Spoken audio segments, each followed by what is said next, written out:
नमस्कार, मैं हूं बालकृष्ण थरेजा। आप देख रहे हैं डेली लाइव। आइए शुरुआत करते हैं आज के मुख्य समाचारों की।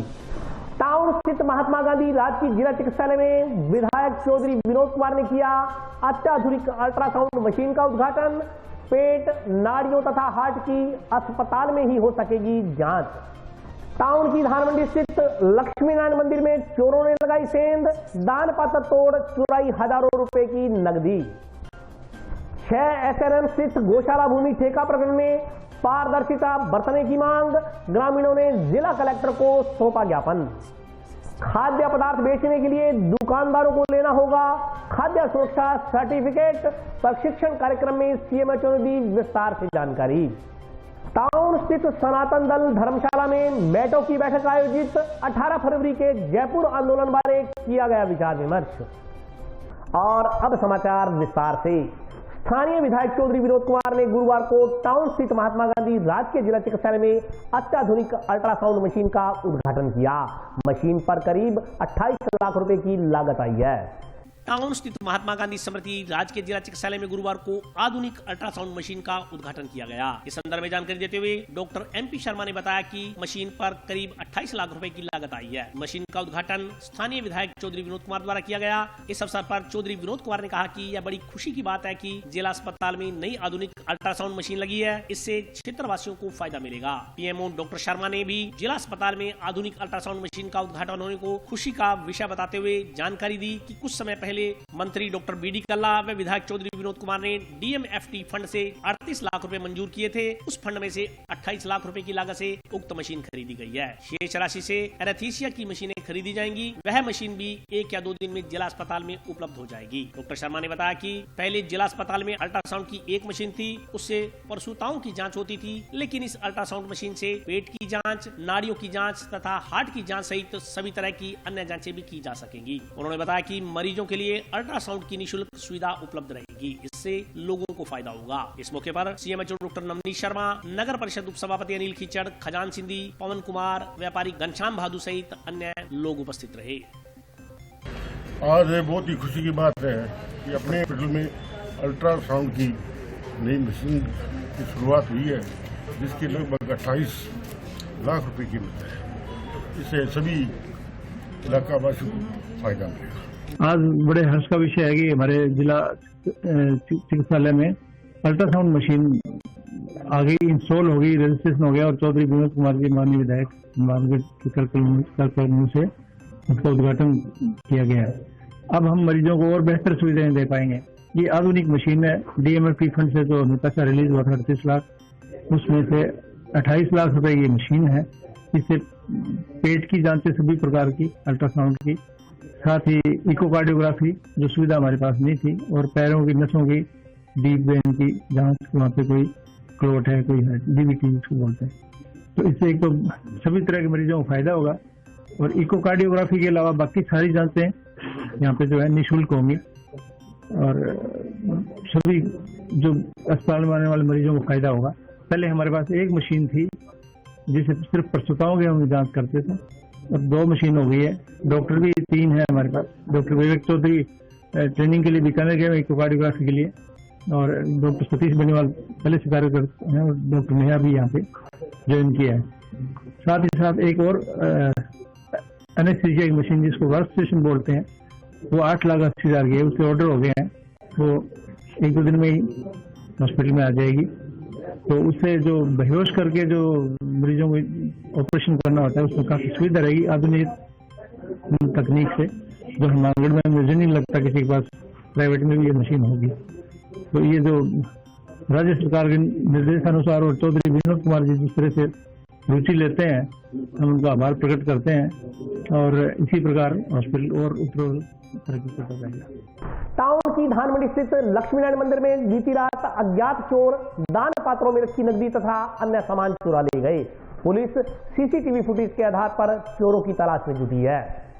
टाउन क्षेत्र में चोरी की वारदातों में आए दिन इजाफा होता जा रहा है। चोर अब भगवान के घर को भी नहीं बख्श रहे। इसी क्रम में चोरों ने बीती रात टाउन की नई धानमंडी स्थित लक्ष्मी नारायण मंदिर को निशाना बनाते हुए दान पात्र से हजारों रुपए की नकदी तथा अन्य सामान चोरी कर लिया। सूचना मिलने पर मौके पर पहुंची पुलिस ने मौका मुआयना किया। सीसीटीवी कैमरों की फुटेज में 3 लोग चोरी करते नजर आए। पुलिस चोरों की पहचान में जुटी हुई है। मिली जानकारी के अनुसार टाउन की धान मंडी स्थित लक्ष्मी नारायण मंदिर में रात करीब 1 बजे 3 व्यक्ति चोरी करने की नीयत से घुसे। चोरों ने कैंची गेट का ताला तोड़कर मंदिर परिसर में प्रवेश किया। इसके बाद अंदर लगा शीशा तोड़कर मंदिर परिसर में स्थापित भगवान लक्ष्मी नारायण, राम मंदिर, हनुमान व माता जी की मूर्तियों के सामने रखे दान पात्रों को उठाकर पीछे की तरफ ले गए और 5 दान पात्रों पर लगे तालों को तोड़ लिया। 2 दान पत्र खुल नहीं पाए। इसके बाद तीनों लोगों ने 5 दान पत्रों में भरी नकदी निकाल ली। चोरों ने कागज के नोट ही चुराए, सिक्के आदि को उन्होंने हाथ नहीं लगाया। इसके बाद तीनों वहां से चले गए। सुबह करीब 6 बजे मंदिर के पुजारी विपिन बिहारी मंदिर पहुंचे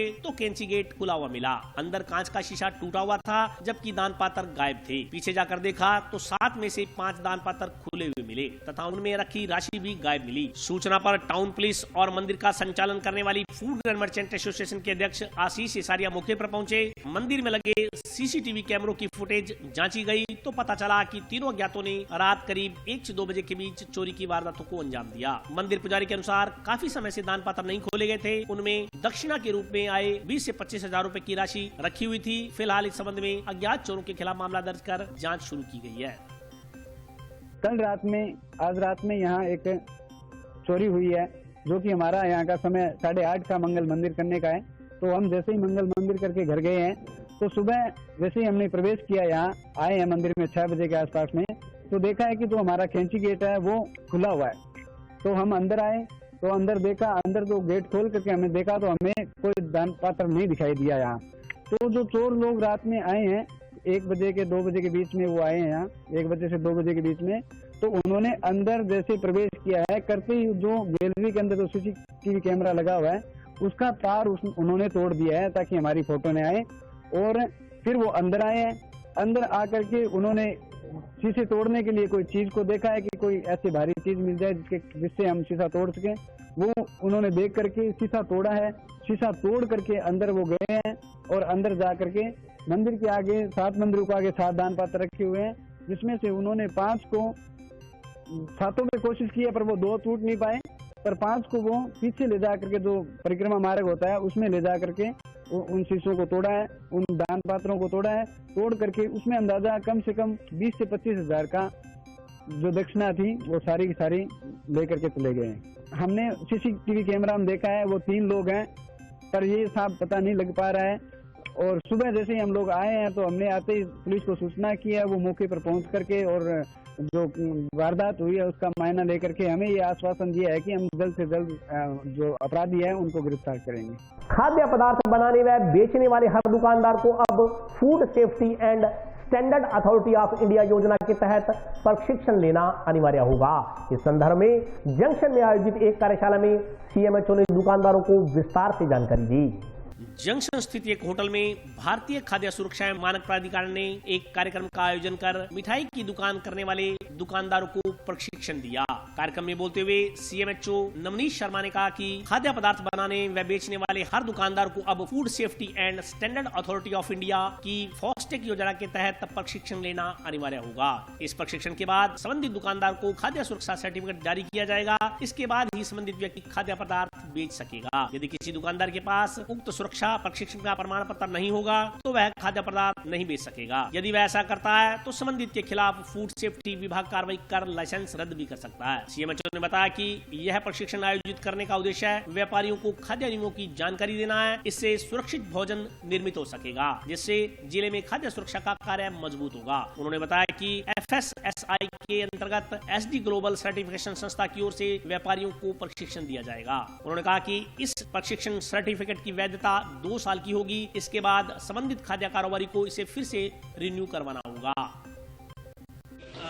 खाद्य सुरक्षा मानक प्राधिकरण FSSAI द्वारा जितने भी खाद्य व्यापारी हैं उनके लिए एक ट्रेनिंग अनिवार्य कर दिया है।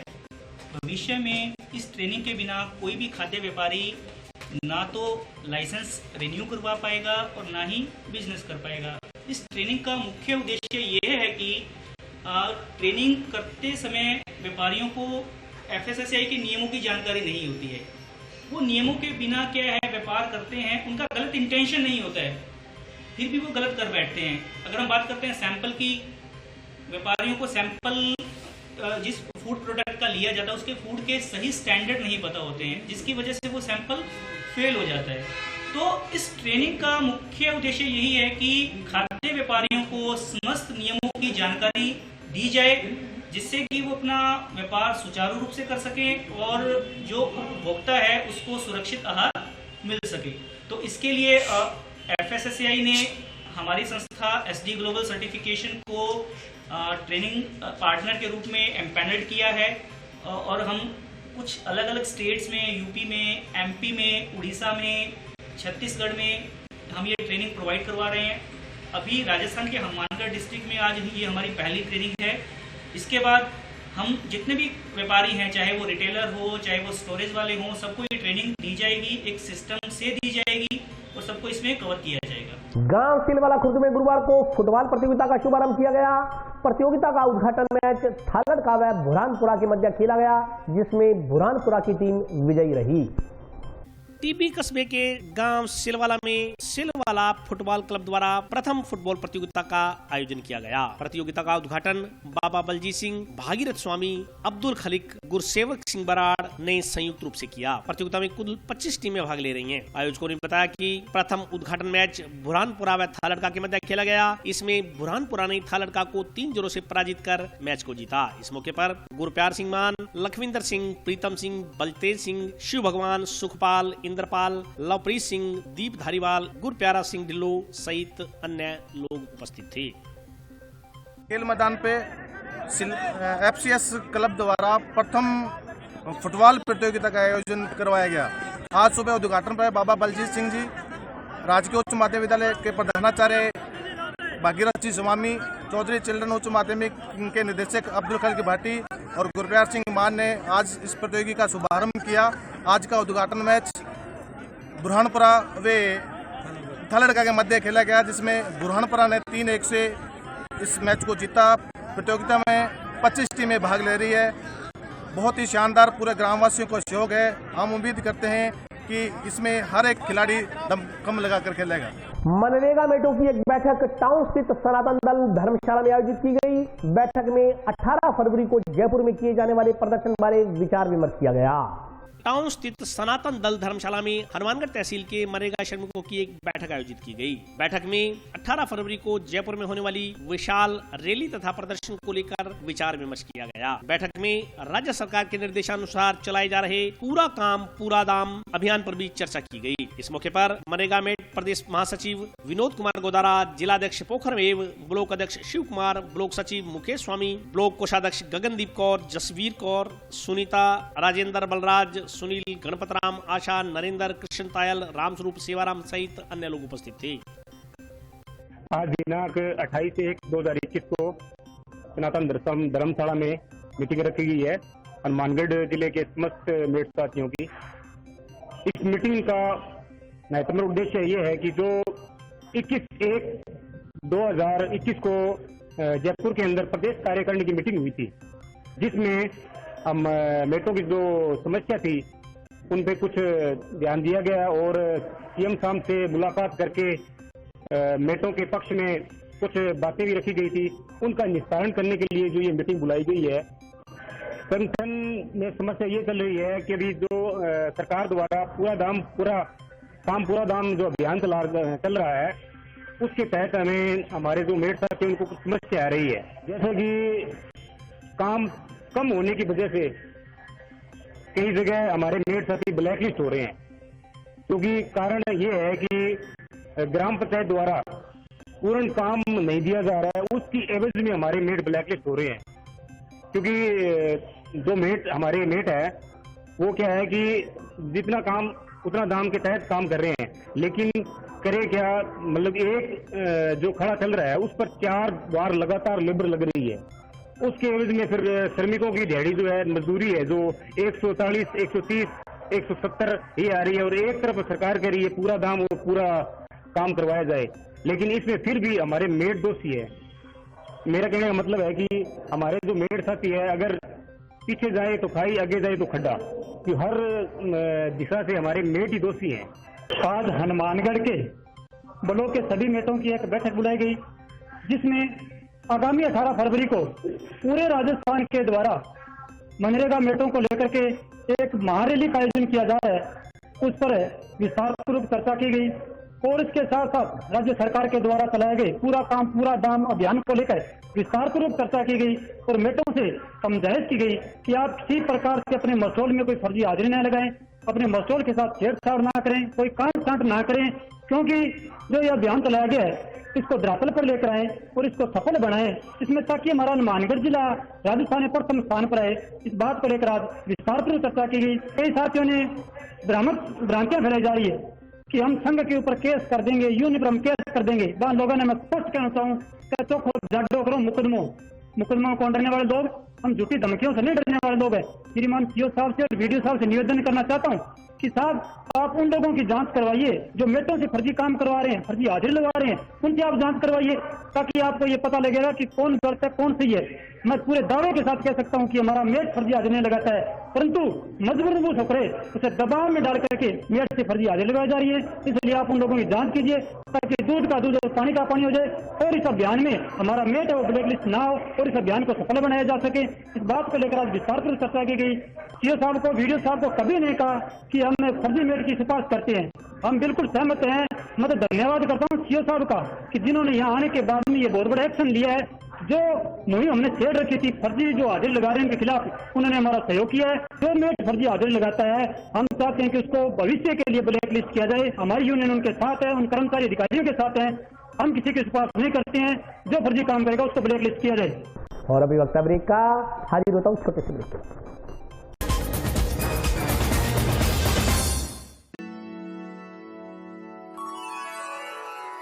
यूं तो कई बार मुझे हंसते देखा है,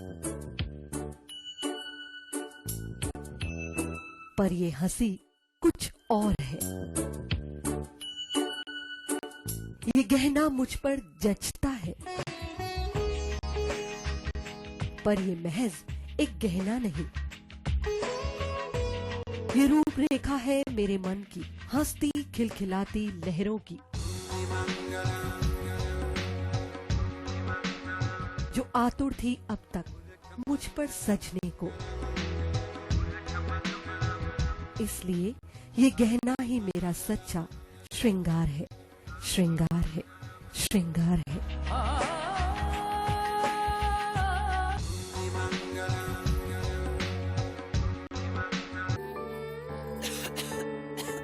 दीदी ये देखो,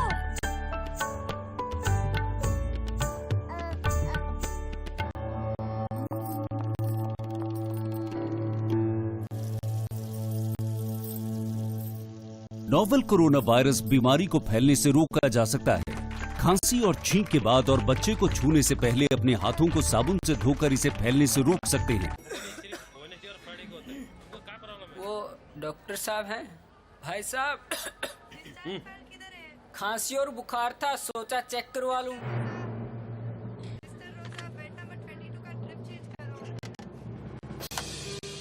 नोवेल कोरोना वायरस बीमारी को फैलने से रोका जा सकता है। बुखार के साथ खांसी और छींक होने पर तुरंत नजदीकी हेल्थ क्लिनिक या केंद्र जाएं। ब्रेक के बाद स्वागत है। आइए नजर डालते हैं अगले समाचारों पर। जंक्शन स्थित मुख्य चिकित्सा एवं स्वास्थ्य अधिकारी कार्यालय में एएनएम के 45 पदों के लिए काउंसलिंग का कार्य किया गया। काउंसलिंग के लिए पदों से 5 गुना ज्यादा अभ्यर्थियों को आमंत्रित किया गया था। जंक्शन स्थित मुख्य चिकित्सा एवं स्वास्थ्य अधिकारी कार्यालय में एएनएम प्रशिक्षण के लिए काउंसलिंग का कार्य आरंभ हुआ। इस संदर्भ में जानकारी देते हुए कार्यालय के वरिष्ठ सहायक राजेंद्र कुमार ने बताया कि इस काउंसलिंग में 45 पदों के लिए 5 गुना अभ्यर्थियों को काउंसलिंग के लिए आमंत्रित किया गया है। उन्होंने बताया कि इसमें 79.8% सामान्य वर्ग के लिए तथा ओबीसी वर्ग के लिए 77.2% तथा आरक्षित वर्ग के लिए 76% का कोटा रखा गया है। इसी प्रकार शेड्यूल ट्राइबल के लिए 69.66% का कोटा रखा गया है। उन्होंने जानकारी दी कि फिलहाल एएनएम के लिए महिला अभ्यर्थियों का ही चयन किया जा रहा है। कार्यालय के रणवीर सियाग ने बताया कि काउंसलिंग के लिए चयनित अभ्यर्थियों की लिस्ट गुरुवार देर शाम तक चस्पा कर दी जाएगी। सीएमएच ऑफिस में एएनएम प्रशिक्षण के लिए काउंसलिंग हो रही है। उसमें 45 सीटों पे ये काउंसलिंग हो रही है, जिसमें हमने 5 गुना अभ्यर्थियों को बुलाया है और उनकी काउंसलिंग अभी चल रही है। और काउंसलिंग के बाद जो डॉक्यूमेंट्स वेरिफिकेशन होने के बाद ये जो लिस्ट है ये हम शाम को लगा देंगे। ये एएनएम प्रशिक्षण के लिए 2020-21 के लिए जो प्रशिक्षण है उसके लिए काउंसलिंग चल रही है। इसमें आवेदन तो लगभग 850 के आसपास आवेदन है। का जो मेरिट बेस है 12th के नंबरों के हिसाब से जो मेरिट है वो बढ़ती है और उसमें इसका सिलेक्शन होता है। और कैटेगरी वाइज जो भी कैटेगरी है उसमें जितने की कैंडिडेट आएंगे उस हिसाब से हम उनको कैटेगरी वाइज डिवाइड करके और ये शाम को लिस्ट लगा देंगे। इसमें ये ओनली फीमेल के लिए है, इसमें मेल नहीं है। आज एएनएम प्रशिक्षण के लिए जो 2 साल का प्रशिक्षण है इसके लिए काउंसलिंग हो रही है। इस काउंसलिंग में 45 सीट है जिसके 5 गुना हमने बुलाए हैं और 5 गुना में 79.8% तक जनरल कैटेगरी में और ओबीसी के अंदर 77.2% तक के और एससी के अंदर 76% तक और एसटी के अंतर्गत 69.6% तक के कैंडिडेट बुलाए गए हैं। ये पूरे राजस्थान से लोग आए हुए हैं और इसके अलावा आशा के अंदर 58% तक के कैंडिडेट हमारे यहाँ बुलाए गए हैं। टोटल सीटों के 5 गुना है।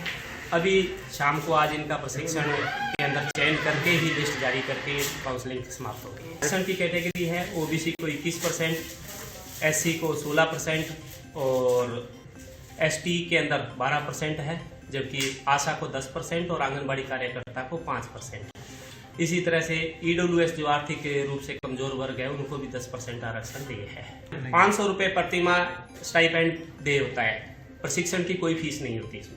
गांव 6 एसएनएम स्थित गौशाला समिति की 56 बीघा भूमि को कास्ट के लिए ठेके पर देने हेतु खुली बोली करवाने की मांग को लेकर ग्रामीणों ने जिला कलेक्टर को ज्ञापन सौंपा। टाउन पंचायत समिति अधीन चक 6 एसएनएम में गौशाला के नाम दर्ज 56 बीघा कृषि भूमि की खुली बोली करवाने की मांग को लेकर ग्रामीणों ने जिला कलेक्टर को ज्ञापन सौंपा। ज्ञापन में कहा गया है कि उक्त भूमि गौशाला समिति के नाम से है तथा उक्त भूमि राजस्व रिकॉर्ड में भी दर्ज है। यह भूमि हर वर्ष बैसाखी के अवसर पर 1 वर्ष के लिए कास्ट के लिए ठेके पर दी जाती है, लेकिन पिछले 2 वर्षों में गौशाला समिति के कुछ पदाधिकारी इस भूमि की बोली न करवाकर औने पौने दामों पर अपने चहेतों को ठेके पर दे रहे हैं। इससे गौशाला समिति हनुमानगढ़ को आर्थिक हानि उठानी पड़ रही है। ज्ञापन में उक्त भूमि को ठेके पर देने के लिए सक्षम अधिकारी की नियुक्ति कर बोली खुले में करवाए जाने की मांग की गई है। ज्ञापन देने वालों में श्रवण कुमार, बलप्रीत सिंह, गुरतेज सिंह, हरदेव सिंह, बनवारी लाल, कालू राम, गगनदीप, प्रदीप कुमार, सही राम सहित अन्य लोग उपस्थित थे। जमीन गौशाला की टाउन की है, उसकी 30-40 साल से ओपन बोली हो रही है और अब वो अध्यक्ष और उनके गौशाला के अधिकारी अपने आप के निजी आदमियों को बोली दे रहे हैं। हम कलेक्टर के पास पेश हुए हैं कि इसकी ओपन बोली हर साल की तरह होनी चाहिए और गौशाला को फायदा हो। हनुमानगढ़ टाउन की जो पंचायत की जमीन है गौशाला की, ये हम ओपन कराने चाहते हैं बोली इसकी। ये ओपन नहीं हो रही है, 50 साल हो गए बोली हो रही है उसकी बोली भी होनी चाहिए, ओपन होनी चाहिए उसकी। आज कलेक्टर के पास आए हम, मांग पूरी करने के लिए आए हम। पेट्रोल डीजल की आए दिन बढ़ रही कीमतों से आम जन परेशान है। वाहन चालकों ने केंद्र एवं राज्य सरकार से बढ़ती कीमतों पर काबू पाने का आग्रह किया है।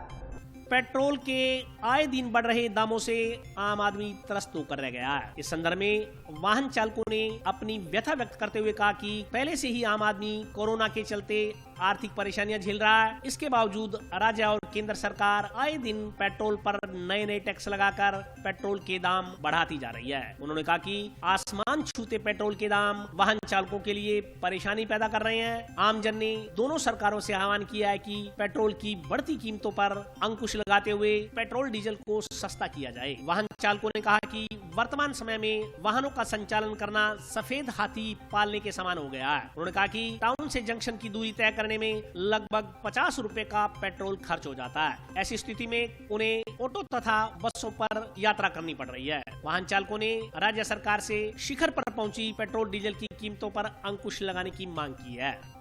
दाम बढ़ रहे हैं तो बहुत बड़ा भारी नुकसान हो रहा है। आम जनता जो है परेशान हो रही है और बीजेपी और जो कांग्रेस सरकार है, राजस्थान की जो सरकार है, उनको सोच विचार करना चाहिए कि आम लोग वैसे ही परेशान हुए पड़े कोरोना से और उनका खर्चा वैसे भी नहीं चल रहा। और इस पर रोक लगाई जाए। तो दोनों सरकारें विचार बना के इस पर रोक लगाएं ताकि जनता को परेशानी ना हो। और बहुत परेशान है, वैसे पहले से ही कोरोना ने तो वैसे मार दिया है लोगों को, और अब जो दाम बढ़ा रहे हैं ये इन दामों पे रोक लगानी चाहिए इनको। ये हनुमानगढ़ में डीजल पेट्रोल के रेट लेकर के जो रेट बढ़ते जा रहे हैं, इसका हम घोर निंदा करते हैं। राजस्थान सरकार या भाजपा सरकार जो भी है, इनको इस तेल पर अंकुश लगाना चाहिए ताकि ये 90-100 रुपये के करीब पहुंचा हुआ है, इसको नीचे लाना चाहिए और आम जनता को लाभ पहुंचाना चाहिए। इससे कोरोना की महामारी के अंदर हर आदमी त्रस्त हो गया है, दुखी हो गया है, बहुत परेशान है। कहीं उनको रोजी रोटी का राशन वगैरह कहीं कमाने का साधन नहीं मिल रहा है। इस महंगाई में कोई साधन लेके जाए तो उसकी भरपाई करनी बहुत मुश्किल हो रही है। तो इसलिए ये राज्य सरकार और केंद्र सरकार दोनों से हमारी अनुरोध है कि डीजल और पेट्रोल के दाम कम किए जाएं। ऋण की एवज में किसानों की भूमि नीलाम करने के विरोध में जंक्शन स्थित भूमि विकास बैंक के समक्ष आंदोलन कर रहे आम आदमी पार्टी कार्यकर्ताओं का धरना वीरवार को 9वें दिन भी जारी रहा। हनुमानगढ़ भूमि विकास बैंक मुर्दाबाद, मुर्दाबाद। हनुमानगढ़ भूमि विकास बैंक मुर्दाबाद, मुर्दाबाद। हनुमानगढ़ भूमि विकास बैंक मुर्दाबाद, मुर्दाबाद।